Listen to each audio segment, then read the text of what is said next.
আসসালামু আলাইকুম সবাইকে নিশান ব্লগ থেকে আরও একটা নতুন ভিডিওতে স্বাগতম।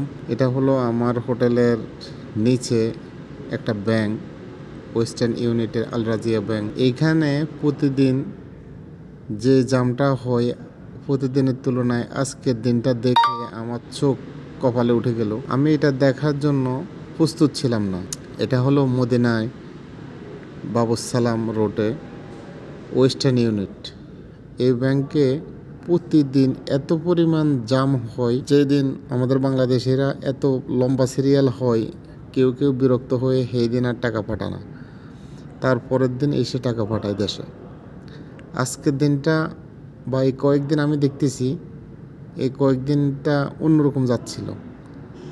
বাংলাদেশিরা এই ব্যাংকে আসতেছে না, আল রাজিয়া ব্যাংক ওয়েস্টার্ন ইউনিট, এখান থেকে দেশে টাকা পাঠাইতেছে না। সিকিউরিটিকে বললাম যে কিরে ব্যাংকের এই অবস্থাকে দেখি, সবাই পায়ের উপরে পা তুলি, কেউ গাবা খাইতেছে, কেউ বসে বসে হেডফোনে গান শুনতেছে, আবার কেউ ঘুমাইতেছে। এই অবস্থাকা প্রতিদিন তো দেখি প্রচুর পরিমাণের লোক জায়গা দিতে পারতেছে না, সার্ভিস দিতে পারতেছে না, এত পরিমাণ লোক। আজকে এই অবস্থাকা হে বলতেছে বাংলাদেশিরা দেখি টাকা পাঠাইতেছে না, হে তো জানে না বাংলাদেশে যে কি খেলা খেলতেছে। তো আজকে আসলে এই জিনিসটা আমাকে খুবই আশ্চর্য করলো।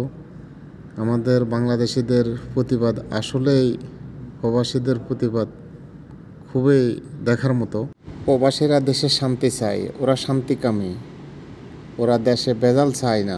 প্রবাসীরা চায় দেশের মানুষ যখন ভালো থাকে ডলার দিয়ে পুড়িয়ে দিব দেশকে, কোনো সমস্যা নাই। আর দেশের মানুষ যখন অশান্তিতে থাকে তখন দেশে আর ডলার ঢুকবে না, রেমিটেন্স পাঠাতেছে না। এভাবে হলে তো বাংলাদেশ অধঃপতন হবে ভাই। বাংলাদেশের সরকার বাইরের দেশ থেকে কোনো কিছু কিনতে পারবে না, বাংলাদেশের সামরিক শক্তিগুলো দুর্বল হয়ে যাবে। দেখুন ফুল ফাঁকা ব্যাংক, এরকম আর আমি কখনো দেখিনি। তো ঠিক আছে, ভিডিওটা সবাই ভালো লাগলে শেয়ার করবেন, অবশ্য সবাইকে জানিয়ে দিবেন যে সৌদি আরবের ব্যাংকের এই একটা অবস্থা, বেহাল দশা। ভিডিওটা এই পর্যন্ত, আল্লাহ হাফেজ।